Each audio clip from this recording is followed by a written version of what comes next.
إن الحمد لله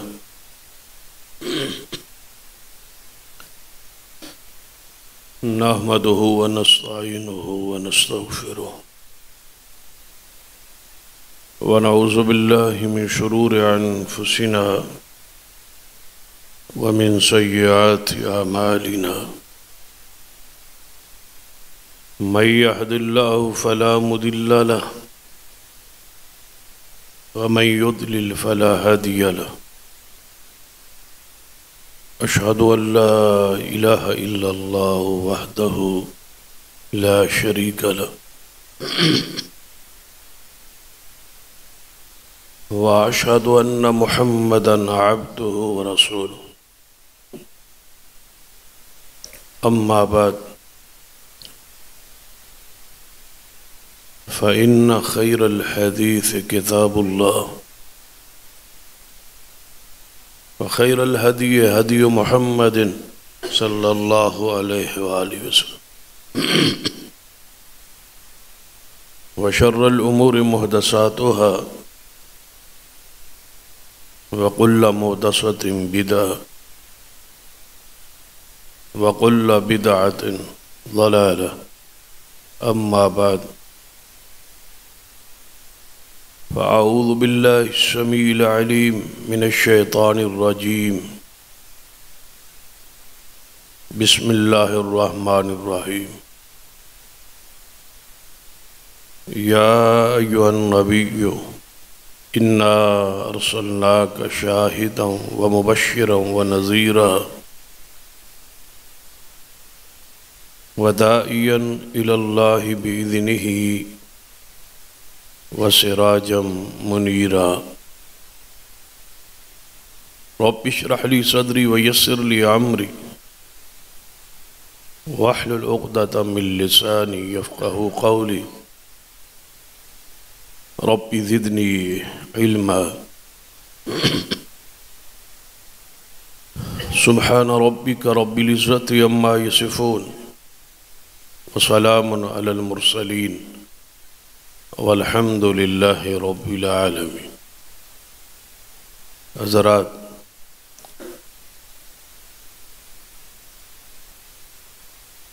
جڑی آیت مبارکہ خطبہ مسنونہ اندر پڑی ہے، اس دی روشنی اندر نبی رحمت صلی اللہ علیہ وسلم دے اوصاف، آپ دی خصائص اور خصائل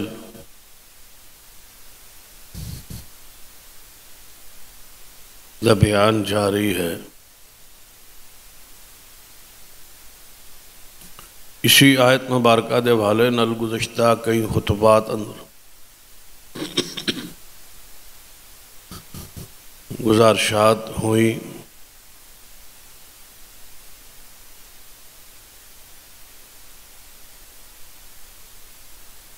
اس آیت مبارکہ اندر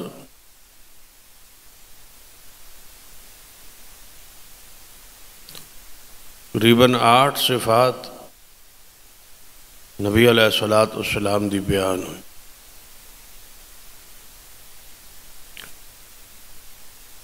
ایک ایک صفت دی تشریح اور توضیح اندر جایا جائے،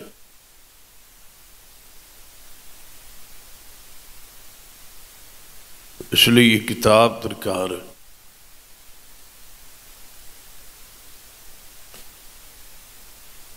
آپ کی شان اور مقام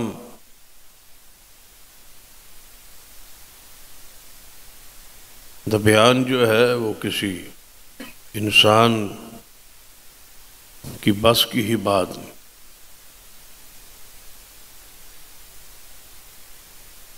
بلکہ ہر خطیب اور واعظ جو ہے وہ آپ کی شان اور مقام بیان کر کے حقیقت اندر اپنے مقام نو بلند کرتا ہے، اپنے لیے آخرت دی نجات کا ایک ذریعہ بناتا ہے۔ ورنہ آپ تو مقام تو ورفعنا لک ذکرک۔ اس آیت مبارکہ اندر جو صفات بیان ہوئی، فرمایا یا ایھا النبی، اے نبی صلی اللہ علیہ وسلم. اور نبوت اعلیٰ ترین درجہ ہے.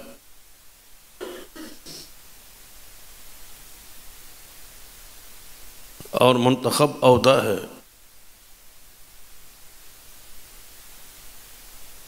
اس سے بڑا درجہ رسول کا ہے. رسول کے بعد نبوت کا درجہ ہے. جن علماء کے نزدیک نبی اور رسول میں فرق ہے، لیکن جو رسول ہوتا ہے وہ نبی تو ضرور ہوتا ہے. تو دونوں صفات ایک ہی آیت اور ایک ہی جملے کے اندر بیان ہوئی. یا ایھا النبی انا ارسلناک، کہ اے محبوب صلی اللہ علیہ وسلم، ہم نے آپ کو بھیجا ہے، ہم نے آپ کو یہ شان بخشی ہے اور یہ مقام دیا ہے. یعنی جتنی بھی آپ کی صفات نے وہ عطائی ہے، اللہ کی طرف سے عطا کردہ ہے. اور یاد رکھیں اللہ اپنی صفات مخلوق کسی کو عطا نہیں کرتا. یہ ہو ہی نہیں سکتا، یہ اس کا قانون اور ضابطہ ہی نہیں ہے کہ وہ اپنی صفات بانٹے اور تقسیم کرے اور کسی مخلوق میں سے کسی کو دے. جڑی شان اور جڑے اوصاف وہ نبی اور رسول کو دیتا ہے، وہ اس کی اپنی شان ہے ہی نہیں، وہ ہے ہی رسول اللہ صلی اللہ علیہ وسلم. بعض لوگوں نے ذاتی اور عطائی میں اس تقسیم اندر بہت سارے بدعی اور کفری عقائد، شرکی عقائد جو ہے ان کو رواج دیا ہے کہ اللہ ذاتی طور پر داتا ہے اور مخلوق عطائی طور پر فلاں فلاں بزرگ داتا ہے. اللہ ذاتی طور پر مشکل کشا ہے، پیغمبر عطائی طور پر مشکل کشا ہے. اللہ ذاتی طور پر عالم الغیب ہے اور نبی، انبیاء، اولیاء جو ہیں وہ عطائی طور پر عالم الغیب. پھر یہ صفات جو ہیں اللہ نے نبیوں کو، ولیوں کو، بزرگوں کو دے دیے، جبکہ مسلمانوں کا عقیدہ ہے کہ اشہد ان لا الہ الا اللہ وحدہ لا شریک، کہ اس کی ذات اور صفات اندر کوئی شریک نہیں ہے، نہ اس کی ذات اندر نہ ہی اس کی صفات. جو اللہ کی صفات ہیں وہ اللہ کی صفات، اس اندر کوئی شریک نہیں. نبی علیہ السلام کی جو صفات نے وہ رسول کے لیے خاص ہے، وہ نبی کے لیے خاص ہے، وہ مخلوق کے لیے خاص ہے. اور مخلوق اندر محمد مصطفیٰ صلی اللہ علیہ وسلم جو سب سے اعلیٰ ہے، عرفہ ہے، اولا ہے، تو پھر وہ صفات اللہ نے اپنے رسول کو دی.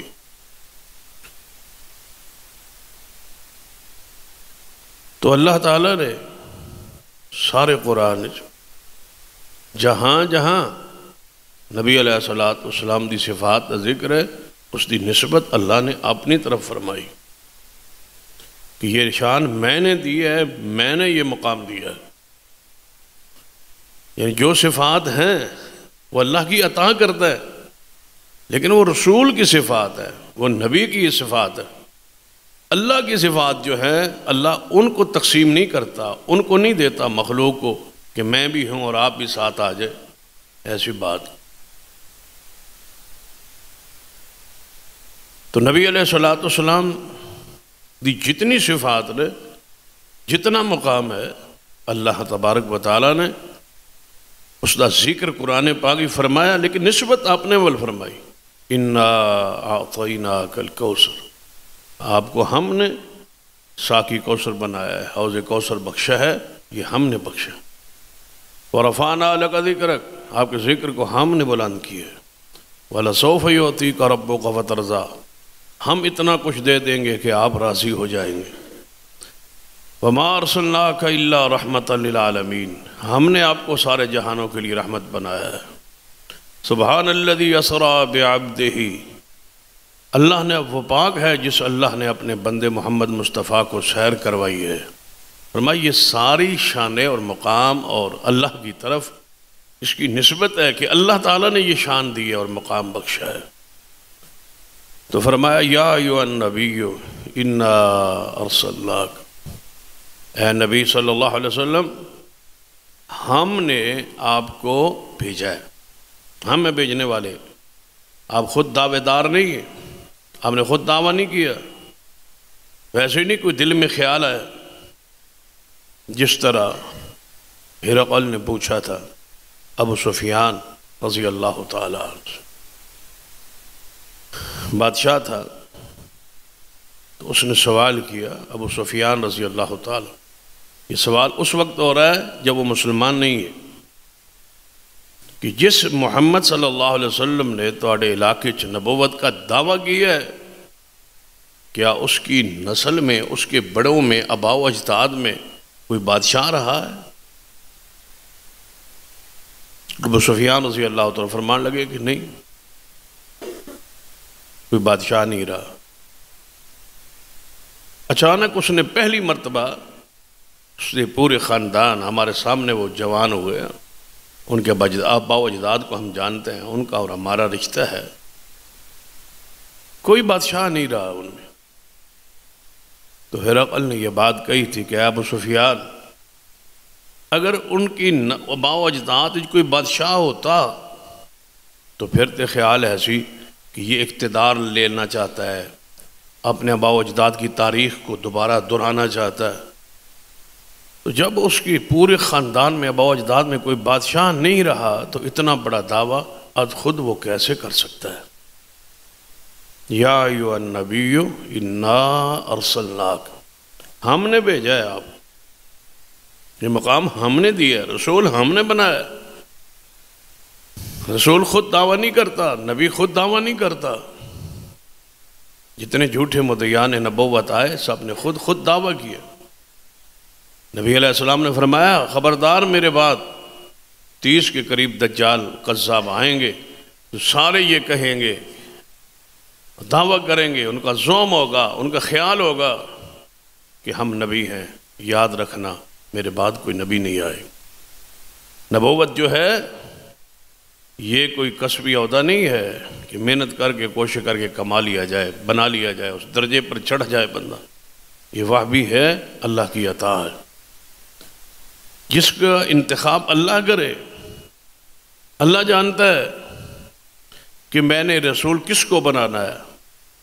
اہل مکہ یہ کہا کرتے تھے نا کہ طائف اور مکہ دو ان بڑے شہروں میں کیا محمد مصطفیٰ صلی اللہ علیہ وسلم کے علاوہ کوئی اور نبوت کے لیے اللہ نے نہیں چنا؟ اس کی وجہ کیا ہے؟ بڑے بڑے اونچے خاندان کے لوگ تھے، بڑے بڑے سردار تھے، بڑے بڑے وجاہت والے لوگ تھے، ایک یتیم کا انتخاب کیوں ہوا؟ تو اللہ تعالیٰ نے جواب دیا کہ یہ تمہارا اختیار تو نہیں ہے، یہ تو میرا اختیار ہے، جس کو میں چاہوں پسند کروں اور جس کو چاہوں رسالت کا کے لیے انتخاب کروں۔ فرمایا یہ تو میرا اختیار ہے نا، میں جانتا ہوں کہ رسالت کو میں نے کہاں رکھنا ہے، میں نے پوری انسانیت کے دلوں کو دیکھا ہے، سب سے پاکیزہ دل ہی محمد مصطفیٰ کا تھا صلی اللہ علیہ وسلم، ایسا نہیں انتخاب ہوا، یہ حسب نسب کی بنیاد پر نہیں ہے، یہ اللہ کی رحمت اور اس کا انتخاب ہے۔ فرمایا اللہ بہتر جانتا ہے، اللہ زیادہ جانتا ہے کہ رسول میں نے کس کو بنانا ہے۔ یا ایھا النبی انا ارسلناک، اے نبی محمد صلی اللہ علیہ وسلم ہم نے آپ کو بھیجا ہے، ہم نے آپ کو رسول بنایا ہے، اور اللہ نے قرآن میں گواہی بھی دی ہے، یاسین والقرآن الحکیم انک لمن المرسلین۔ اے محبوب صلی اللہ علیہ وسلم ہم قسم اٹھاتے ہیں اس قرآن کی کہ آپ میرے رسول ہیں، آپ کو ہم نے رسول بنایا ہے، آپ رسول ہیں، آپ کے رسول ہونے کی گواہی میں اللہ خود دے رہا ہوں۔ فرمایا هو الذی ارسل رسولہ بالہدی ودین الحق لیظہرہ علی الدین کلہ وکفی باللہ شہیدا محمد الرسول اللہ۔ محمد صلی اللہ علیہ وسلم اللہ کے رسول ہے۔ فرمایا یا ایھا النبی انا ارسلناک، اور یاد رکھی رسول سے بڑا عہدہ کوئی نہیں، یہ سب سے بڑا عہدہ ہے، یہ سب سے اونچا منصب ہے، سب سے اعلیٰ ترین درجہ یہ ہے کہ اللہ کسی کو اپنا رسول بنا لے۔ تو فرمایا محمد صلی اللہ علیہ وسلم اللہ کے رسول، فرمایا وہ میرے رسول ہے، ان کا انتخاب میں نے کر لیا ہے، وہ میرے رسول ہے، میں اس پر گواہی دیتا ہوں کہ محمد صلی اللہ علیہ وسلم میرا رسول ہے، اور اس منصب اور اس مقام کے لیے ہم نے ان کو انتخاب کیا ہے، چنا ہے۔ تو آگے یا ایھا النبی انا ارسلناک شاہدا، اے محمد صلی اللہ علیہ وسلم، اے میرے نبی، آپ کو بھیجا ہے ہم نے کس حیثیت کے ساتھ؟ شاہدن، آپ کو گواہ بنا کے بھیجا ہے، آپ شاہد ہیں، آپ گواہ ہیں۔ یہ جو صفت ہے، یہ جو شان ہے، یہ جو منصب ہے شاہد کا، گواہ ہونا، قرآن پاک اندر کئی مقامات پہ بیان ہو۔ ایک اور دوسرا مقام ہے، وہاں بھی یہی ذکر ہے، انا ارسلناک شاہدا، ہم نے آپ کو شاہد بنا کے بھیجا ہے۔ قرآن پاک کے دوسرے مقام پہ فرمایا وفی ھذا لیکون الرسول شہیدا علیکم، رسول تم پر شہید ہے، تم پر گواہ ہے۔ کہیں لفظ شاہد استعمال ہوا اور کہیں لفظ شہید استعمال ہوا۔ فرمایا تمہارے اوپر تمہارا رسول جو ہے محمد صلی اللہ علیہ وسلم، یہ تم پر شہید ہے، تم پر گواہ ہے۔ ایک اور مقام پہ فرمایا وَيَكُونَ الرَّسُولُ عَلَيْكُمْ شَهِيدًا، ایک جگہ پر شہیدًا علیکم تھا، یہاں ہے وَيَكُونَ الرَّسُولُ عَلَيْكُمْ شَهِيدًا، تم پہ محمد مصطفیٰ کو رسول کی حیثیت سے بھیجا ہے اور شاہد کی، شہید کی، گواہ کی حیثیت سے بھیجا ہے۔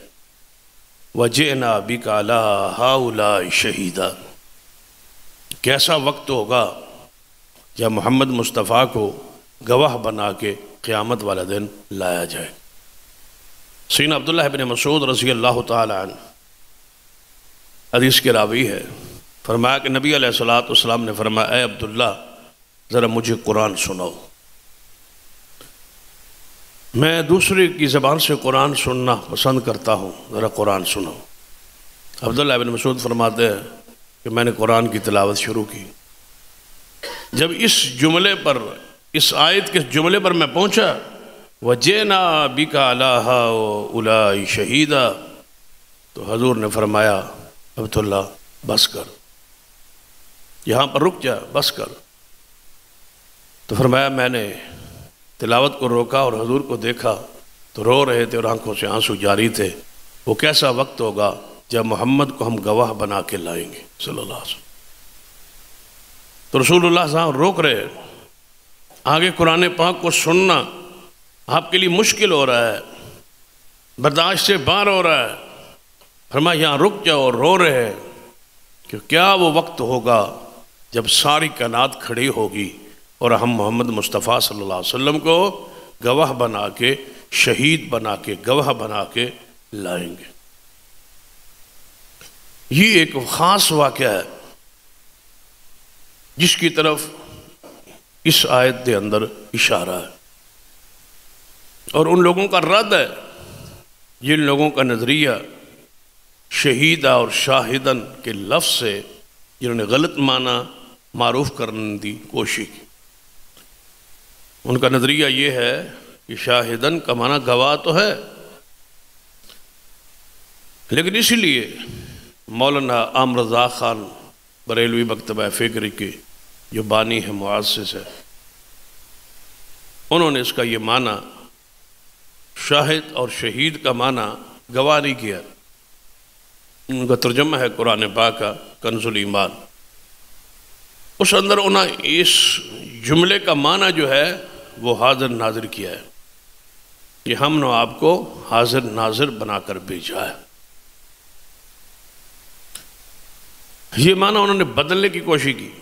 ان کی یہ عادت صحیح ہے قرآن پاک میں جہاں ان کا اپنا عقیدہ، اپنا ذہن، اپنی سوچ جو انہوں نے گھڑی ہوئی ہے، جب وہ ثابت نہیں ہوتا تو وہ قرآن کے لفظوں کا معنی، مفہوم بدلنے کی کوشش کرتے، اور کہیں وہ بریکٹے وغیرہ ڈال کے اسی ترجمے کے اندر ہی قرآن پاک کا ترجمہ کرتے کرتے بریکٹ ڈال دیں گے اور وہاں اپنا مسلک جو ہے ترجمے کے اندر لکھ دیں گے۔ یا ایھا النبی، ترجمہ انہوں نے پتا کیا کیا؟ اے غیب کی خبریں دینے والے۔ وہ سارے قرآن کوئی ایسا جملہ تو تھا نہیں جس کا معنی یہ ہوتا کہ حضور غیب دان ہے، وہاں تو تھا لا علم الغیب، کہ میں غیب جانتا ہی نہیں۔ تو اب ان کو سہارا چاہیے تھا، تو انہوں نے کہا نبی کا معنی خبر دینے والا ہوتا ہے، تو وہ خبریں جو حضور نے دی ہیں وہ ہمارے علم میں نہیں تھیں، تو لہذا یہ غیب کی خبریں حضور نے ہمیں دی ہیں، تو کیوں نہ ہم ترجمہ کر کے اپنا عقیدہ بیان کرنے کی کوشش کریں کہ غیب کی خبریں دینے والے۔ حالانکہ آپ تو وہی کی خبریں دیتے ہیں۔ یا ایھا النبی کا معنی غیب کی خبر نہیں ہے، وحی کی خبر ہے، اور وحی جب آ جائے تو پھر غیب تو نہیں نہ رہتا۔ جب جبریل آ جائے، وحی آ جائے، پیغام آ جائے اور آ کے آپ کو کوئی سنا جائے، پھر غیب تو نہ رہے گا۔ غیب دان کا معنی تو یہ ہے کہ بتانے والا کوئی نہ ہو، پیچھے سے آنے والا کوئی نہ ہو، خود بخود جانے اور خود بخود بیان کرے۔ تو پیغمبر تو بولتے ہی نہیں تھے جب تک وحی نہیں آتی تھی۔ وَمَا يَنْطِقُ عَنِ الْهَوَىٰ إِنْ هُوَ إِلَّا وَحْيٌ يُوحَىٰ إِنْ أَتَّبِعُ إِلَّا مَا يُوحَىٰ إِلَيَّ، میں کرتا وہی ہوں جو وہی آتی ہے، میں بولتا وہی ہوں جو کچھ وہی آتی۔ تو یہ معنی درست تھا، یہ معنی قرآن اور حدیث کے معنی مفہوم کے مطابق تھا کہ آپ وحی کی خبر دینے والے۔ لیکن چونکہ سارے قرآن کوئی ایسا عقیدہ ثابت نہیں سی ہو سکتا، تو انہوں نے ڈنڈی ایسی ماری کہ انہوں نے اس معنی کو، مفہوم کو اندر لا کے عوام کو گمراہ کر دیا کہ یا ایھا النبی کا معنی ہے غیب کی خبریں دینا۔ اگر ذہن صاف ہو، دماغ صاف ہو، دل کے اندر کوئی مسئلے کی تعصب نہ ہو، تو جو حضور نے خبریں دی ہیں تو وہ غیب کی، لیکن وہ ہمارے لیے غیب تھی نا۔ رسول اللہ پر تو جبریل آئے، انہوں نے آ کے بتلائیں، تو انہوں نے اس معنی کو بگاڑنے کی پوری امانت دیانت سے کوشش۔ یہاں بھی یہی صورتحال ہے۔ شاہدن کا معنی حاضر ناظر، شہید کا معنی حاضر ناظر۔ کیوں؟ معنی تو گواہ ہے نا، لیکن حاضر ناظر اس نے معنی کیوں کیا؟ اس نے کہا گواہ۔ گواہ کون ہوتا ہے بھائی؟ جب آپ یہ وضاحت کریں گے تو بات سمجھ آئے گی کہ شاہد میں نے گواہ نہیں کرنا، اس دا معنی حاضر ناظر کرنا۔ جب حاضر ناظر معنی ہوگا، لوگ پوچھیں گے بھائی شاہد معنی تو گواہ ہے، آپ نے حاضر ناظر کیسے کیا؟ بھائی گواہ کون ہوتا ہے؟ گواہی کون دیتا ہے؟ جیڑا واقع دے پاس موجود ہوئے، وہی تو گواہ ہوتا ہے۔ تو لہذا اس کا معنی وہ کریں جس سے ہمارا عقیدہ ثابت ہو، ہمارے گروپ کی، ہمارے گروہ کی حقانیت ثابت ہو کہ گواہ وہ ہوتا ہے جڑا کول ہوئے تے، حاضر ہوئے تے، ناظر ہوئے، ویندا بھی ہوئے تے، موجود بھی ہوئے، گواہی تو ہی دے گا نا۔ تو لہذا اس کا معنی ہوگا حاضر و ناظر۔ جبکہ قرآنی دلائل، حدیثی دلائل اور امر واقع بالکل اس کے خلاف ہے۔ بے شمار ایسے واقعات ہیں، دلائل دیے جا سکتے ہیں کہ گواہ کا پاس ہونا ضروری نہیں ہے، یقینی جو علم ہو اس پر گواہی دی جا سکتی۔ کتنے لوگ ہوتے ہیں جو تھانوں میں جا کے کیسوں میں، مقدموں میں گواہی دیتے ہیں۔ کتنے لوگ ہوتے ہیں کہ جو وہاں حلف بنتا ہے اور آ کے حلف دیتے ہیں بندوں کی طرف سے، حالانکہ پاس موجود نہیں ہوتے، پھر وہ اس سے حلف لیتے ہیں، اس سے گارنٹی لیتے ہیں، اس سے ضمانت لیتے ہیں، اس کا یقینی علم حاصل کرتے ہیں۔ جب یقین ہو جائے کہ یہ بندہ سچ بول رہا ہے تو پھر اس پر آگے گواہی دی جاتی۔ تو محمد مصطفیٰ صلی اللہ علیہ وسلم کس پر گواہی دی ہے؟ یقینی علم پر، حاضر ناظر نہیں ہے، یقینی علم پر۔ کیونکہ آپ کے پاس جو علم لائے وہ جبریل تھے، تو جبریل سے بڑی گواہی کسی کی ہو سکتی؟ جو جبریل آ رہا ہے وہ امین بھی ہے، جبریل امین کہا جاتا ہے، آسمانوں پر اسے امانت دار کہا جاتا ہے، آسمانوں پر اس کی بات کو مانا جاتا ہے، وہ جبریل امین ہے، رب اس کو بھیج رہا ہے، وہ معصوم ہے، اور جو بھیجنے والا ہے وہ رب ہے۔ بتاؤ کوئی یقینی علم کی گنجائش رہ گئی؟ اس پر محمد مصطفیٰ صلی اللہ علیہ وسلم نے آگے گواہی دی کہ جو کچھ میرے پاس آیا یقینی علم ہے، میں جو کہہ رہا ہوں سچ کہہ رہا ہوں۔ نبی علیہ الصلوۃ والسلام کتنی ہی چیزوں کو بیان کی ہے اس گواہی کی بنیاد۔ مثلا آپ ذرا سوچیں، ذرا پیچھے جائیں کہ نبی علیہ الصلوۃ والسلام اللہ تعالیٰ کی ذات کے بارے میں، اللہ کو دیکھا نہیں ہے لیکن اللہ کی ذات کے بارے میں گواہی دی۔ بڑے بڑے ملحد لوگ تھے، بڑے بڑے منکر لوگ تھے، بڑے بڑے مادہ پرست لوگ تھے، بڑے بڑے داہریہ تھے۔ ایک محمد مصطفیٰ صلی اللہ علیہ وسلم ہے جن نے اللہ کی ذات پر گواہی دی کہ اللہ کی ذات ہے اور اپنے عرش پر بلند ہے، اور دنیا کی کوئی آنکھ اس کو دیکھ نہیں سکتی، اس کو آپ نے ماننا ہے۔ تو کیا آپ کی گواہی پر صحابہ نے مانا ہے یا نہیں مانا؟ صرف گواہی دی نہیں، ہزاروں بندے گواہ بنا کے محمد مصطفیٰ نے کھڑے کر دیے کہ صرف میں ہی گواہی نہیں دے رہا، میری گواہی پر آگے گواہی دیکھ لے۔ صحابہ نے گواہی دی، کیا وہ سارے حاضر ناظر ہو گئے؟ صحابہ کی گواہی پر تابعین نے گواہی دی، کیا وہ سارے حاضر ناظر ہو گئے؟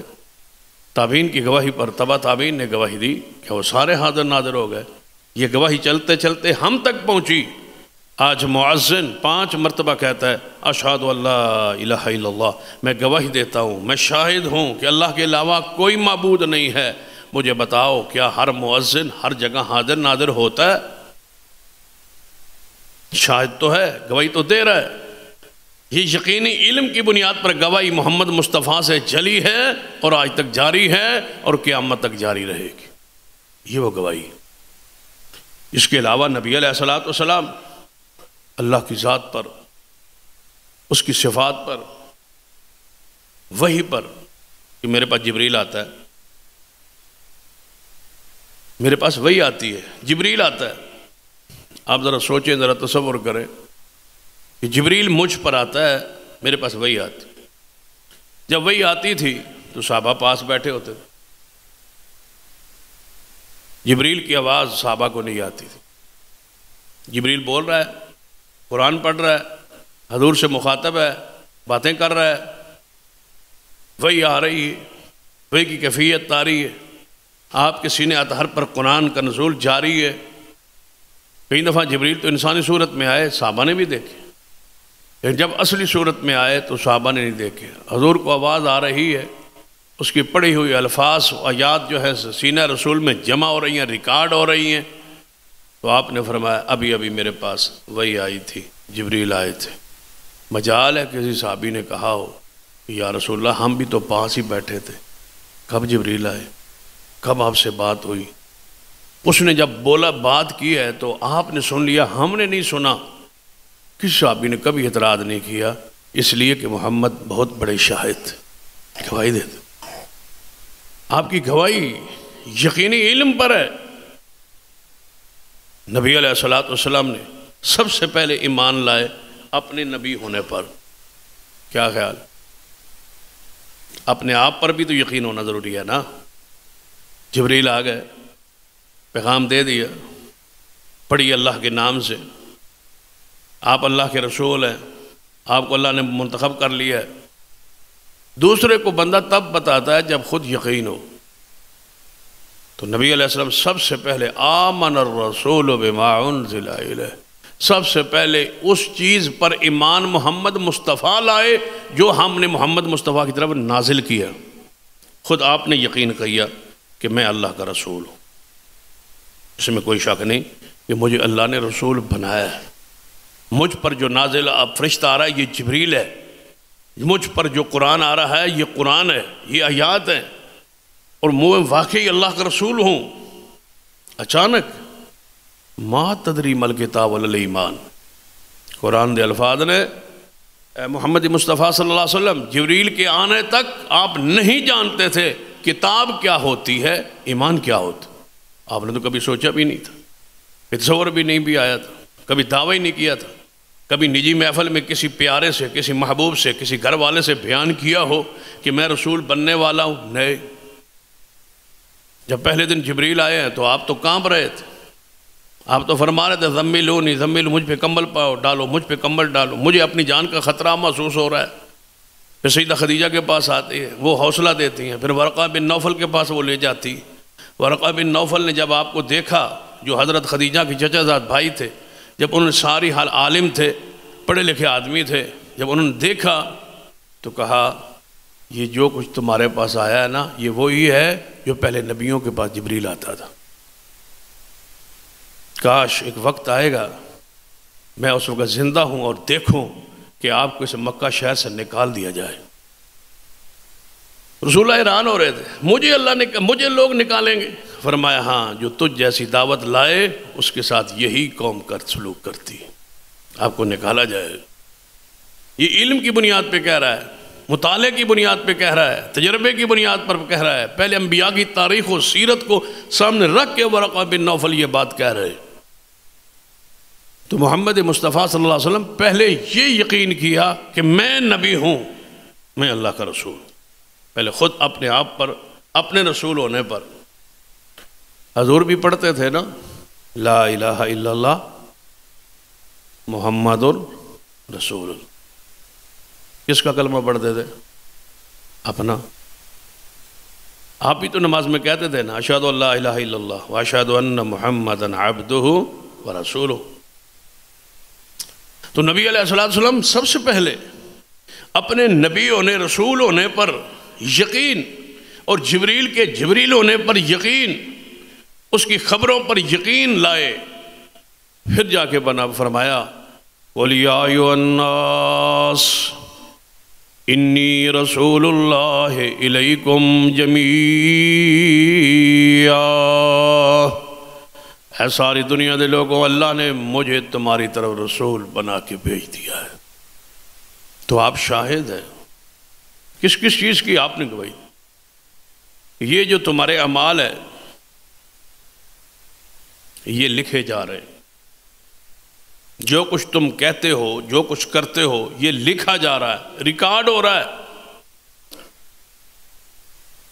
پہلے تو شاید دنیا مانتی نہ مانتی، لیکن اب تو یہ چیزیں آسان ہو گئی۔ کیا ایک سم میں، چھوٹی سی ایک سم میں، کیا ساری چیزیں، پورا ڈیٹا محفوظ نہیں ہوتا؟ محفوظ ہوتا ہے، ہمارے سامنے وہ پڑا ہوتا ہے، سب کچھ ریکارڈ ہو رہا ہے۔ تو آپ کے علم میں ہے کہ جو ریڑھ کی ہڈی چھوٹی سی سم کے برابر ہوتی ہے، یہ قبر میں بھی دفن بھی کر دی جائے تو اس کو یہ نہیں ہے غلطی، یہ اس طرح محفوظ ہے۔ تمہارا پورا ڈیٹا اسی سم میں، اسی میموری، اس ریکارڈ میں محفوظ ہے، اور قیامت والے دن اسی ہڈی سے پھر جوڑا جائے گا اور سارا ریکارڈ کھل کے تمہارے سامنے آ جائے، ایک ہی چیز محفوظ ہو رہی۔ فرشتے اعمال لکھ رہے ہیں، وہ الگ چیپٹر ہے، فرشتے لکھ رہے ہیں، دائیں بائیں فرشتے موجود ہیں۔ اب دائیں بائیں کبھی کسی بندے نے تصور کیا ہو، کبھی کسی فرشتے کے آنے کی، جانے کی، کوئی آواز، خشخاٹ، کوئی لفظ، کوئی آہٹ، کوئی لکھنے کی، کوئی آپس میں دو فرشتے ہیں، کوئی بولنے کی، کبھی کسی کو کوئی آواز آئی ہو؟ نہیں، لیکن یقین ہے نا، کس کی یقین، کس کی زبان پر؟ محمد مصطفیٰ کی زبان۔ کیا گواہی دے گئے، اور کیا گواہی مقبول ہو گئی کہ 1450 سال ہونے والے ہیں، مجال ہے کوئی مسلمان انکار کرے کہ جو کچھ فرما گئے سچ فرما گئے۔ ہر بندہ بولتا نظر آتا ہے، یار فرشتے لکھ رہے ہیں، یار فرشتے لکھ رہے ہیں، جو کچھ کہہ رہا ہے تو لکھ رہے ہیں، لکھا جا رہا ہے۔ پھر عالم ارواح پہ ذرا غور کیجیے، تب تو آپ کو سمجھ آئے کہ شاہد کسے کہا جاتا ہے۔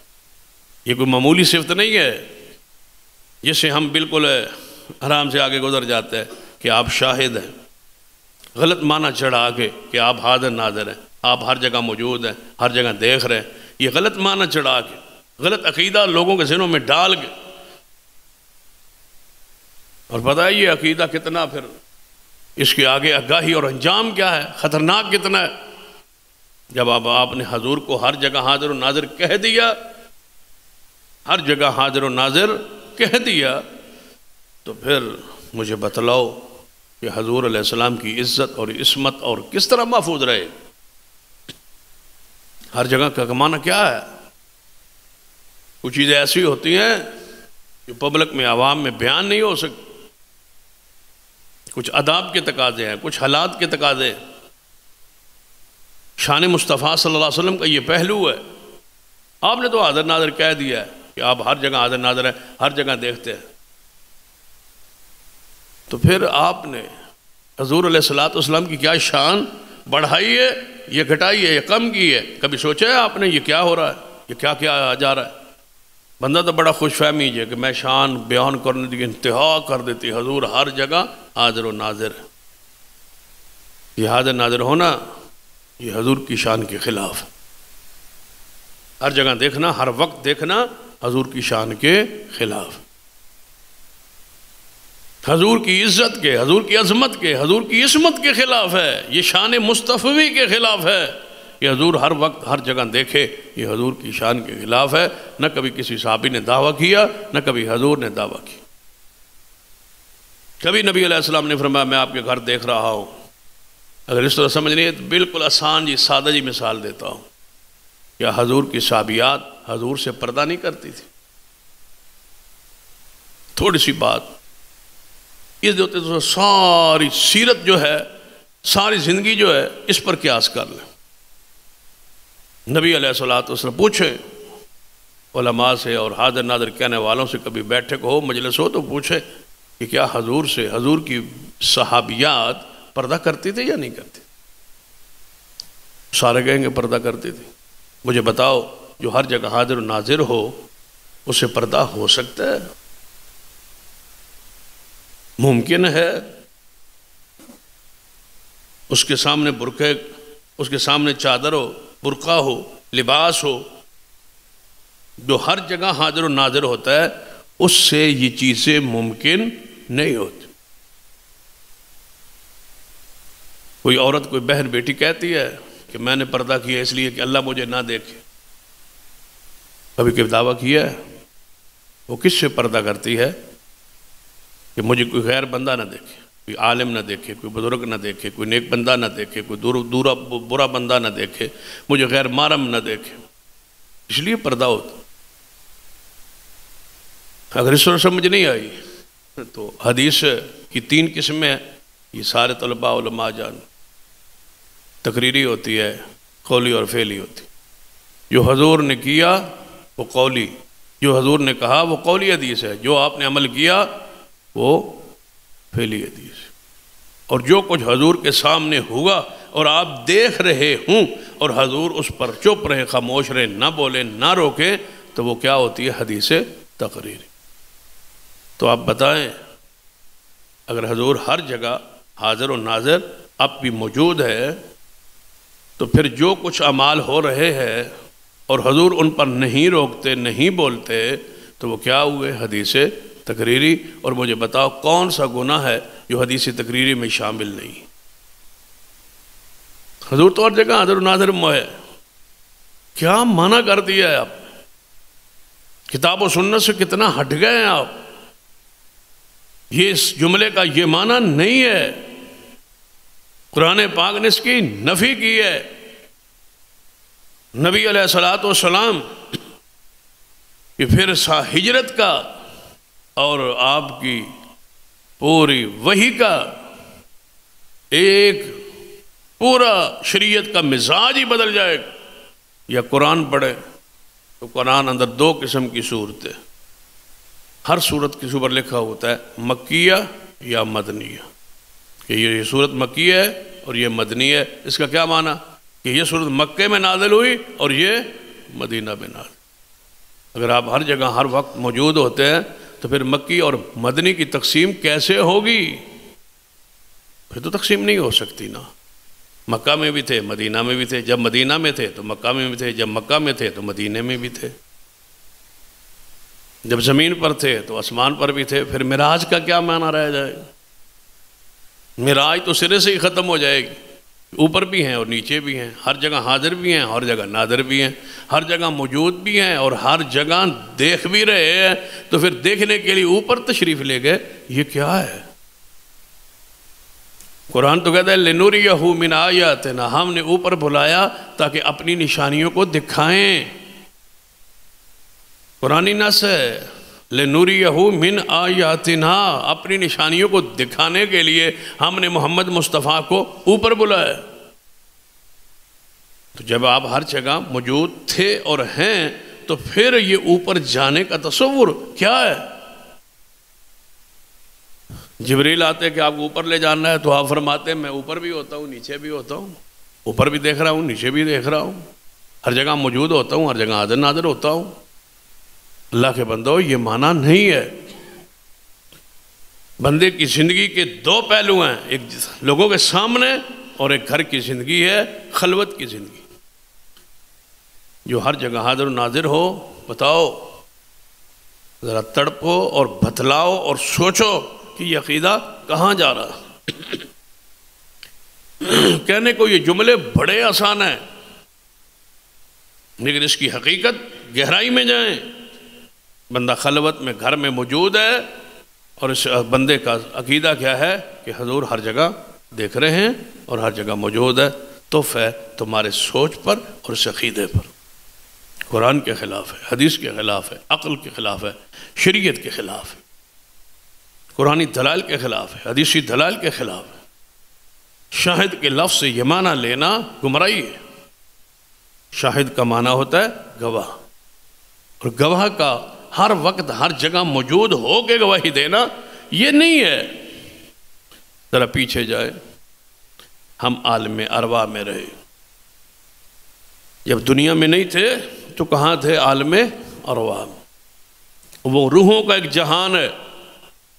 اب سوچے، بڑی بڑی احادیث ہے کہ روح آپس میں وہاں ملتے بھی ہیں، جلتے بھی ہیں۔ جہاں ان کا وہاں تعارف ہو یہاں بھی تعارف ہو جاتا ہے، جہاں کہ وہاں پہچان ہو یہاں بھی پہچان ہو جاتی۔ تو وہ روح کیا ہے پھر؟ وہ عالم کیا ہے؟ وہ جہان کیا ہے؟ جتنا سوچو گے اتنا ہی کوئی چیز سمجھ نہیں آئے گی۔ آخر پہ فیصلہ یہی کرو گے کہ اللہ سچا ہے اور اس کا رسول سچا ہے صلی اللہ علیہ وسلم۔ جو انہوں نے بیان کیا ہے ان کا علم یقینی ہے، حضور نے جو بتایا وہی والا علم ہے، وہ یقینی ہے، ان کی گواہی پر گواہی ہے۔ ان کو جبریل نے بتایا، ان کو رب جلیل نے بتلایا، محمد مصطفیٰ نے ساری کائنات کو بتلایا۔ آپ کے ذریعے امت تک یہ علم پہنچا کہ عالم ارواح ہے اور اس کی حقیقت ہے، ہمارا اس پر ایمان ہے، ہم اس کا انکار نہیں کرتے۔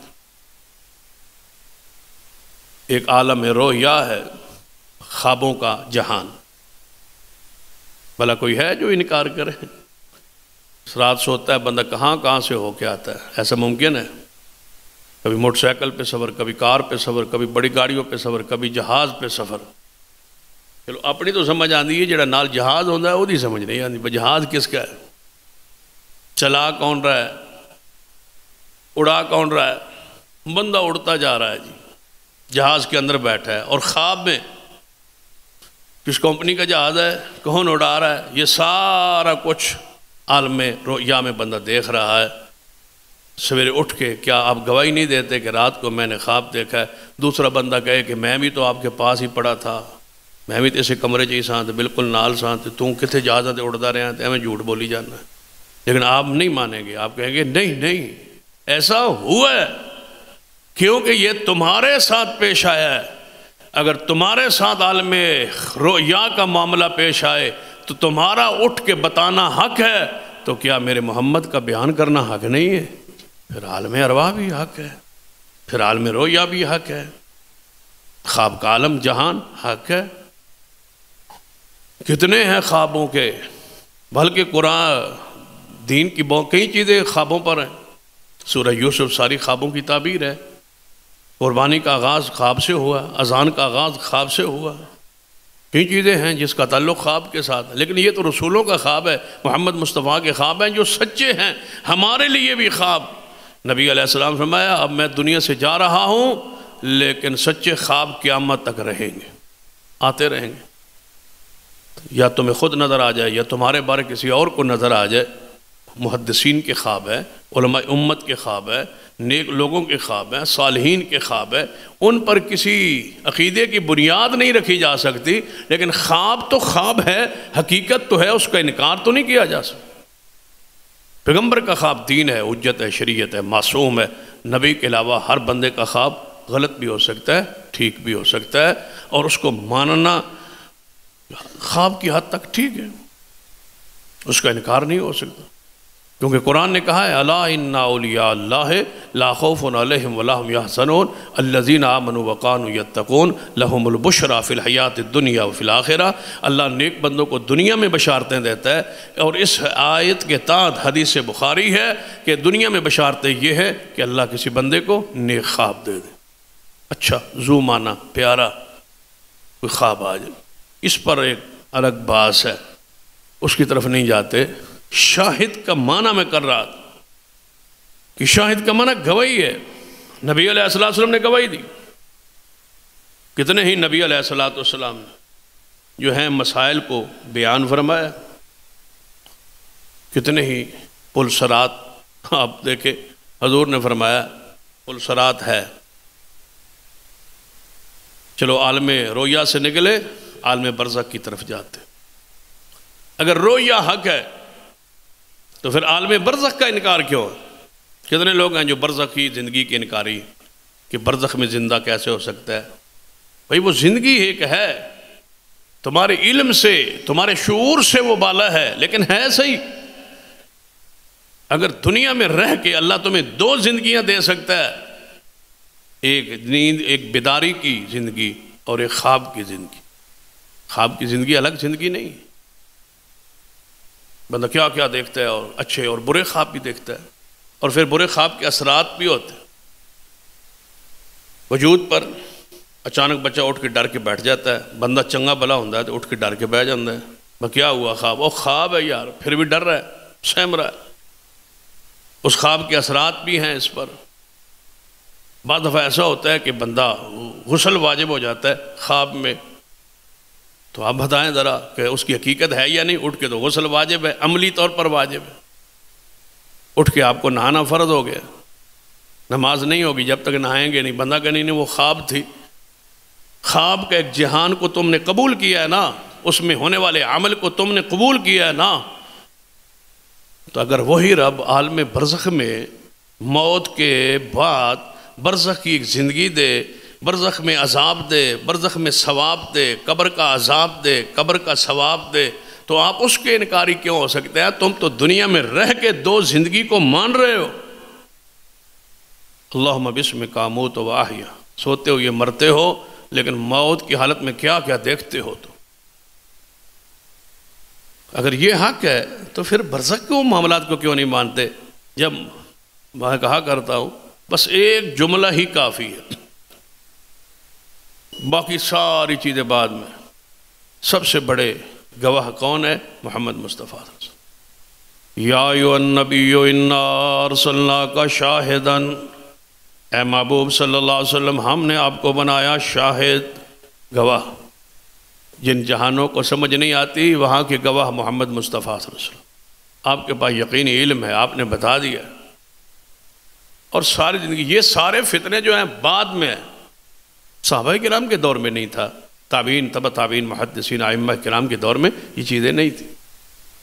مجال ہے کسی صحابی نے کہا یا رسول اللہ صلی اللہ علیہ وسلم عالم برزخ سمجھ نہیں آندا تے عالم ارواح سمجھ نہیں آندا تے اے کیویں ہے؟ وہ لوگ بکریوں کے چروائے تھے، اونٹوں کے چروائے تھے، امیین تھے۔ میں تو صرف امیین ہی کہا کرتا ہوں، اس کا معنی جو ہماری زبان میں ہوتا ہے وہ ان پڑھ ہوتا ہے، میں تو یہ بڑا ثقیل لفظ ہے صحابہ کے لیے نہیں استعمال کرتا، میں تو کہتا ہوں سارے صحابہ پڑھے ہوئے تھے، امی تھے، بس وہ لفظ کہہ دیں جو قرآن نے کہہ دیا بس۔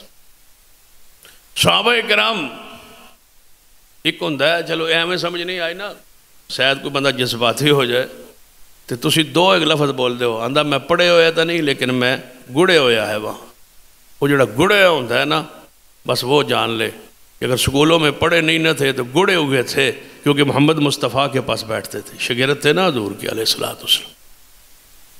تو صحابہ کرام رضوان اللہ علیہ مجمعین، کسی نے نہیں کہا بھئی یا رسول اللہ صلی اللہ علیہ وسلم ایسے کوئی گل نہیں نہ، پھر اس صدی میں، اس دور میں، اونٹوں اور بھیڑ بکریوں کے دور میں، اس دور میں اعتراض نہ کرنا، یہ صحابہ کی محمد کی گواہی پر یقین کتنا ہے صلی اللہ علیہ وسلم۔ یا رسول اللہ سمجھ نہیں آتی۔ عالم برزخ ہے، عالم قبر ہے، پورا ایک جہان ہے، قبریں کھل جاتی ہیں، ہمیں نظر نہیں آتی، یہ سب کچھ ہوتا ہے، قبر میں عذاب بھی ہوتا ہے، ثواب بھی ہوتا ہے، مردہ اٹھ کے بیٹھتا ہے، اس سے حساب ہوتا ہے، سوالات ہوتے ہیں، وہ جوابات دیتا ہے، غلط دے یا صحیح دے، پھر اس کو جہنم کا اور یا جنت کا بستر اس کے لیے لگایا جاتا ہے، یا جنت کی کھڑکی کھول دی جاتی ہے، یا جہنم کا قبر کو گڑھا بنا دیا جاتا ہے، وہاں چیختا چلاتا ہے، سانپ اور بچھو اس پر مسلط ہوتے ہیں، لیکن ہمیں نظر نہیں آتا۔ ہم جب قبر کھولتے ہیں، دوبارہ کھولنی پڑے تو ویسے کا ویسے وہ مردہ پڑا ہوتا ہے، ہماری نہ سنتا ہے، نہ جانتا ہے، نہ دیکھتا ہے، لیکن ایک پورے جہان میں ہوتا ہے، پورے جہان میں۔ اسی طرح دنیا میں بھی ایسا ہی ہے، ہمارے سامنے بندہ سویا ہوا ہے، ہمارے سامنے سویا ہوا ہے، وہ ہلتا نہیں، جلتا نہیں، زیادہ سویا ہوا ہے نا، نہ بولتا ہے، نہ کھاتا ہے، نہ پیتا ہے، نہ ہی اپنے آپ اٹھ سکتا ہے، نہ چل سکتا ہے، نہ پھر سکتا ہے، نہ سن سکتا ہے، لیکن ہمارے سامنے جیتے جاگتے ہم پاس بیٹھے ہیں، اور وہ خواب میں، عالم رویا میں ایک الگ جہان میں ہے۔ اگر دنیا میں سو کے ہمارے سامنے نظر نہ آئے اور وہ الگ جہان میں پھر رہا ہو، تو کیا قبر میں ہمیں نظر نہ آئے اور وہ الگ جہان میں پھر رہا ہو، یہاں ایمان ہے اور یہاں انکار کیوں ہے؟ وہ بھی حق ہے، یہ بھی حق ہے، اس لیے کہ گواہی دینے والے محمد مصطفیٰ نے گواہی دی ہے، اور وہ اِنَّا أَرْسَلْنَاكَ شَاہِدًا کے مقام پر فائز، وہ جو فرماتے ہیں سچ فرماتے ہیں۔ اب نبی علیہ السلام نے ایک جملہ کہہ دیا جو صحیح البخاری میں ہے، فرمایا عذاب القبر حق، بس یہاں آنکھیں بند ہیں، یہاں سوچ ہماری بند ہے۔ حضور نے فرمایا لوگوں، قبر کا عذاب حق ہے، قبر میں عذاب ہوتا ہے، بس رسول اللہ صلی اللہ علیہ وسلم نے فرمایا کہ ان دو قبر والوں کو عذاب ہو رہا ہے، اور حضور نے فرمایا سعد بن معاذ پر قبر تنگ ہو گئی ہے۔ نبی علیہ السلام نے فرمایا اگر میں دعا کرنا چاہتا تھا کہ اللہ میری امت کو قبر کا عذاب دکھا دے، لیکن میں نے دعا نہیں کی، اگر قبول ہو گئی اور تم نے دیکھ لیا تو تم اپنے مردوں کو دفن کرنا ہی چھوڑ دو گے، اس لیے میں نے دعا نہیں کی۔ لیکن محبوب تمہاری دعا تو آپ نے نہیں فرمائی، آپ نے کہہ دیا، فرما دیا کہ قبر میں عذاب حق ہوتا ہے۔ ہمیں اسی طرح یقین ہے جس طرح ہمیں جناب قرآن پر یقین ہے، اس طرح محمد مصطفیٰ کی حدیث پر یقین ہے۔ حضور نے جو فرمایا سچ فرمایا۔ عذاب القبر حق، آگے بڑھی، اس جہان سے ذرا نکلیے، برزخ سے اٹھیے، برزخ سے نکل کے پھر میدان معاشر میں جائی، وہ اٹھ کے جہان ہے، وہ کھڑا ہونے والا جہان ہے، وہاں دوبارہ اٹھ کے جانا ہے۔ اس جہان میں جا کے تو پھر تم مانے نا، وہاں پل صراط ہے بھائی، اس پل صراط جو ہے وہ آپ نے سنا بھی ہوگا کہ وہ بال سے باریک ہے، تو وہ بال سے باریک ہو اور پل ہو اور بال سے باریک ہو اور اس پر سے گزرنا ہو، تو اب عقل کون نہیں تو نہیں نہ مانتا۔ اسی تو کہتے ہیں الف لام میم ذالک الکتاب لا ریب فیہ ھدی للمتقین الذین یؤمنون بالغیب۔ یہی غیب پر ایمان ہے کہ اس محمد مصطفیٰ نے فرمایا بن دیکھے ماننا، یہی محمد مصطفیٰ کی اطاعت ہے۔ سمجھ کے ماننا کون سی اطاعت ہے؟ سمجھ آئے تو مننا گے، سمجھ نہ آئے تو نہیں مننا گے، پل صراط ہے۔ حضور نے فرمایا ہے۔ نبی علیہ السلام نے فرمایا، قرآن نے کہہ دیا الوزن یومئذ الحق، قیامت والے دن اعمال کا وزن ہوگا۔ قرآن نے کہہ دیا اعمال کو تولا جائے گا، وزن ہوگا۔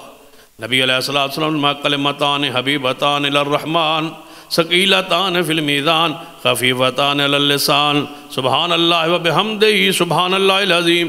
دو کلمے اللہ کو پیارے ہیں، رب کو پیارے ہیں، وزن زبان پہ بڑے ہلکے ہیں، وزن والے دن قیامت والے دن ہلکے ہوں گے اور بڑے وزنی اور بھاری ہوں گے.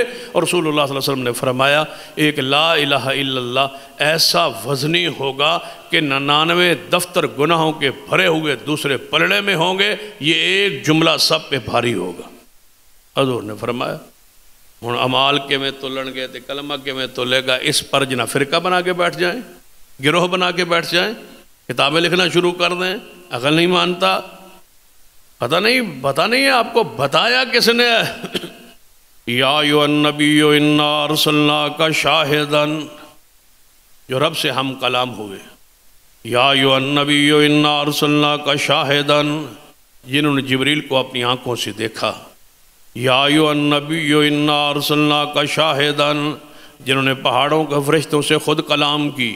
یا ایھا النبی انا ارسلناک شاہدا، جن کو رات کو اٹھایا گیا بیت المقدس لے جایا گیا، سارے انبیاء سے ملاقات کروائی گئی. یا ایھا النبی انا ارسلناک شاہدا، جن کے لیے آسمان تک سیڑھی لگائی گئی، معراج لگائی گئی. سبحان الذی اسریٰ بعبدہ، پھر آسمانوں پہ لے جایا گیا، رب سے ہم کلام ہوئے. پھر جنت کے دروازے کھول دیے گئے، حضور کو جنت میں داخل کر دیا گیا. جنت کے مناظر دکھائے گئے، واپسی پہ جہنم کے مناظر عذاب ہوتے ہوئے لوگوں کو دیکھا. پھر واپس تشریف لائے، جو زمین پر بھی رہے آسمانوں پر بھی گئے، جنت بھی دیکھ کے آئے، وہ ہیں یا ایھا النبی انا ارسلناک شاہدا. اے پیارے حبیب جناب محمد صلی اللہ علیہ وسلم، ہم نے آپ کو گواہ بنا کے شاہد بنا کے بھیجا ہے. ساری چیزیں آپ کو دکھا دی ہیں، جو نہیں دکھائیں ان کا علم یقینی دے دیا گیا ہے اور بتلا دیا گیا ہے محبوب تمہاری گواہی تم ہو شاہد. جو تمہاری گواہی نہیں مانتا ہم اس کو مومن نہیں مانتے. وہ آپ کی گواہی نہیں مانتا ہم اس کو مومن نہیں مانتے. آپ کی گواہی پہ فیصلہ ہوگا. آخری بات، قیامت کا دن ہوگا. سرور کائنات جناب محمد صلی اللہ علیہ وسلم آپ نے ارشاد فرمایا قیامت کا دن ہوگا، سارے انبیاء علیہ السلام تشریف لائیں گے. جب سارے تشریف لائیں گے تو اللہ تعالیٰ پوچھے گا اے میرے نبیوں، اے میرے پیارے رسولوں، نبیوں کی جماعت، یہ قوم میں جن کی طرف تمہیں مبعوث کیا گیا، بھیجا گیا، انہوں نے تمہاری بات کیوں نہیں مانی؟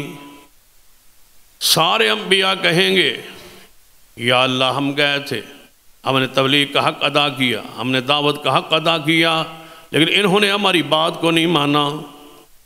اللہ تعالیٰ پوچھے گا ساری قوموں سے، اتنے پیارے، اتنے معصوم، اتنے بے داغ معصوم انبیاء، اتنے حسین و جمیل انبیاء میں نے تمہاری طرف بھیجے، کیوں نہیں تم نے ان کی باتوں کو مانا؟ کیوں نافرمانی کی تم نے؟ ساری قومیں کہیں گی اے اللہ یہ انبیاء گئے ہی نہیں، یہ تو گئے ہی نہیں ہیں. دنیا میں جھٹلانا تو اور بات تھا، قیامت کو بھی جھٹلائیں گے. یا اللہ یہ نبی انبیاء ہماری طرف نہیں آئے، اگر آئے ہیں تو گواہ لائیں. یہ غلط کہہ رہے ہیں نعوذ باللہ، اگر گئے ہیں تو گواہ لائیں. نبی علیہ السلام نے فرمایا اللہ میری امت کو گواہ بنا کے وَتَكُونُوا شُهَدَاءَ عَلَى النَّاسِ، لوگوں پر گواہ بنا کے اللہ میری امت کو کھڑا کر دے گا. میری ساری امت کہے گی یا اللہ یہ انبیاء سچے ہیں، یہ قومیں جھوٹ بول رہی ہیں. یہ گئے تھے، یہ تشریف لائے تھے. آگے سے سارے مجرمین کافرین سارے کہیں گے اے اللہ یہ قوم، یہ امت سب سے آخر میں آئی اور ہم پہلے گزر گئے تھے، یہ بعد میں آئے، ان کی گواہی کیسے مقبول ہوگی؟ انہاں دی گواہی کس طرح قبول ہو سکتی ہے جب جو تھے ہی نہیں؟ تو نبی علیہ السلام نے فرمایا جدوں میری امت نو جھٹلایا جائے گا وَجِئْنَا بِكَ عَلَىٰ هَٰؤُلَاءِ شَهِيدًا. فرما عبداللہ بن مسعود فرما بس کر، اس آیت پہ رسول اللہ پہنچے رو رہے تھے، کیسا وقت ہوگا جب محمد کو گواہ بنا کے ہم لائیں گے. اللہ فرمائے گا اے امت محمدیہ آپ نے گواہی کیوں دی؟ آپ تو بعد میں آئے. یا اللہ ہماری طرف کون گئے تھے؟ یا ایھا النبی یا اللہ ہم گواہی کیوں دے رہے ہیں کہ آدم سچے ہیں، نوح علیہ السلام سچے ہیں، ابراہیم سچے ہیں، موسیٰ سچے ہیں، صالح علیہ السلام سچے ہیں، ہود علیہ السلام سچے ہیں، شعیب علیہ السلام سچے ہیں، یہ سارے انبیاء سچے ہیں، یہ قومیں جھوٹ بول رہی ہیں، ہم کس کی گواہی پر گواہی دے رہے ہیں؟ ہم پاس نہیں تھے، ہم حاضر نہیں تھے، ہم ناظر نہیں تھے، ہم پاس موجود نہیں تھے، لیکن گواہی کیوں دے رہے ہیں؟ یا ایھا النبی انا ارسلناک شاہدا، اے اللہ آپ نے محمد مصطفیٰ کو گواہ بنا کے یقینی علم دے کے بھیجا تھا۔ اس نبی نے، اس پیغمبر نے، رسول نے ہمیں بتلایا تھا کہ سارے انبیاء آئے سے، اور میری انبیاء سے ملاقات بھی ہوئی، سارے انبیاء کو میں نے دیکھا، معراج کی رات جماعت بھی کروائی، سارے انبیاء کا آنا حق تھا، قرآن میں نازل ہوا، یقینی علم نازل ہوا، ہمیں تیرے نبی نے بتلایا ہے۔ اگر ہماری بات نہیں مانی جا رہی تو اے اللہ ہمارے نبی سے پوچھ لے جن کو آپ نے شاہد بنا کے بھیجا تھا، وَجِئْنَا بِكَ عَلَىٰ هَٰؤُلَاءِ شَهِيدًا، اے میرے محبوب کیسا وقت ہوگا جب آپ کو گواہ بنا کے لایا جائے گا۔ اللہ فرمائے گا اے محمد صلی اللہ علیہ وسلم آپ شاہد ہیں، آپ تشریف لائیں اور ان نبیوں پر گواہی دیں، اپنی امت پر گواہی دیں۔ جب مصطفیٰ تشریف لائیں گے اور فرمائیں گے اے اللہ میری امت بھی سچی ہے کیونکہ یقینی علم کی بنیاد پہ گواہی دے رہی، میں بھی سچا، یہ انبیاء بھی سچے، یہ قومیں جھوٹ بول رہی ہیں۔ اللہ فرمائے گا جنہوں نے محمد کو شاہد کی حیثیت سے نہیں مانا، جنہوں نے ان کی گواہی کو بھی نہیں مانا، نبیوں کو بھی نہیں مانا، پھر میری پیغمبر کی امت کی گواہی کو نہیں مانا، پھر میرے محمد مصطفیٰ کی گواہی کو نہیں مانا، اے فرشتوں پکڑو جکڑو اور ان کو جہنم میں پھینک دو جو مصطفیٰ کی گواہی پہ یقین نہیں رکھتا۔ یہ محمد مصطفیٰ گواہ، یاد رکھیے گواہ کا پاس ہونا ضروری نہیں، یقین علم پہ گواہی ہوتی اور وہی رسول اللہ نے دی ہے، اور یہی آپ کی شان ہے، اتنی گواہی مضبوط۔ ذرا اس حدیث کی طرف دیکھ لے اور بات ختم کر۔ نبی علیہ السلام نے یہودی سے گھوڑا خریدا تاکہ یہ بات پوری ہو جائے۔ آپ نے گھوڑا خریدا، یہودی جا رہا تھا مدینے سے باہر، رسول اللہ کا اس سے سودا ہو گیا، گھوڑا اس نے حضور کو دے دیا۔ آپ نے فرمایا پیسے میرے پاس نہیں ہیں، گھر میں ہیں، میرے ساتھ چلو میں آپ کو پیسے دے دیتا ہوں۔ گھوڑا اس نے پکڑا ہوا ہے، حضور ساتھ آ رہے ہیں، پیسے لینے ہیں، سودا طے ہے، گھوڑا حضور کو دینا۔ تھوڑا سا آگے چلا تو ایک بندہ آیا، اس نے کہا گھوڑا بیچنا ہے، اس نے کہا بیچنا ہے، اس نے کتنے پیسے، اس نے پیسے بتایا، اس نے کہا ٹھیک ہے اتنے کا مجھے دے دے، تو حضور ساتھ ہے، اس نے پیسے زیادہ لگا دی۔ نبی علیہ السلام نے فرمایا تیرا میرا سودا ہو گیا، گھوڑا تو بک گیا ہے، جب بک گیا ہے تو آگے سودا کیسے ہو سکتا ہے؟ اس نے کہا بکا ہی نہیں، ابھی تو بات چل رہی تھی، آپ کے پاس پیسے نہیں تھے، بات چل رہی تھی، طے نہیں ہوا۔ حضور نے فرمایا طے تو ہو گیا۔ اس نے کہا اگر طے ہوا ہے تو کوئی گواہ لائے، گواہ لائے۔ کس سے گواہ مانگ رہا ہے؟ محمد مصطفیٰ صلی اللہ علیہ وسلم، گواہ لائے۔ نبی علیہ السلام نے فرمایا جب سودا ہوا یہ تو تھا یا میں تھا؟ تیسرا بندہ ہی نہیں، گواہ کہاں سے آئے؟ گواہ کوئی نہیں ہے، تیرا میرا سودا ہو گیا ہے۔ بس باس تکرار چل رہا تھا، اچانک حضور کا صحابی خزیمہ آ گیا رضی اللہ عنہ، خزیمہ بن ثابت، یا رسول اللہ کیا ہوا، کیا جھگڑا ہے، کیا اختلاف ہے؟ کہنے لگا نبی علیہ السلام نے فرمایا خزیمہ اس سے میرا ہوا سودا گھوڑے کا، قیمت ہو گئی طے، میں اس کو پیسے دینے ساتھ لے کے آ رہا تھا، اس کو اس کی قیمت زیادہ مل رہی ہے، اب گھوڑا کے بیچنا چاہتا ہے۔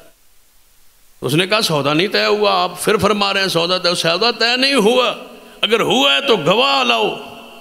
خزیمہ فرمانے لگے میں محمد مصطفیٰ کی گواہی دیتا ہوں، اللہ کی قسم تیرا سودا ہو چکا ہے، میں گواہی دیتا ہوں۔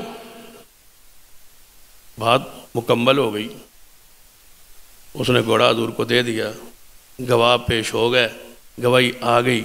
جب گواہی آئی نا گھوڑا لے کے حضور اور خزیمہ واپس آ رہے ہیں گھر میں، تو راستے میں حضور نے پوچھا خزیمہ تو نے کیسے گواہی دے دی، تو باز ہی نہیں تھا، گواہ تو حاضر ہوتا ہے، ناظر ہوتا ہے، پاس ہوتا ہے، موجود ہوتا ہے، تو نے گواہی کیسے دی؟ فرمایا محبوب آپ نے فرمایا نہیں تھا کہ گھوڑے کا سودا ہوا ہے؟ فرمایا میں نے تو فرمایا تھا لیکن تو پاس تو نہیں نہ تھا۔ فرمایا ہے محبوب یہ تو گھوڑے کا سودا ہے، ہم نے تو اللہ کو بھی بغیر دیکھے آپ کے فرمان پہ مانا ہے، اور بہت کچھ حضور آپ کے کہنے پر مانا ہے، یہ تو تھوڑی گواہی ہے، اس سے بڑی گواہی محبوب آپ کے علم پر، آپ کی وحی پر، آپ کے فرمانے پر، قول پر، حدیث پر دے چکے ہیں، اس کی کیا حیثیت ہے؟ آپ نے فرمایا میرے صحابہ سن لو، آج کے بعد خزیمہ جس مقدمے میں گواہی کے طور پر پیش ہوگا، اس کے ایک بندے کی گواہی 2 گواہوں کے برابر ہوگی۔ یہ اس کا مقام ہے، یہ اس کی عظمت، یہ ہے یا ایھا النبی انا ارسلناک شاہدا۔ آئندہ خطبے میں سے آگے ومبشرا ونذیرا پہ گفتگو ہوگی۔ اقول قولی ھذا واستغفر اللہ لی ولکم ولسائر المسلمین۔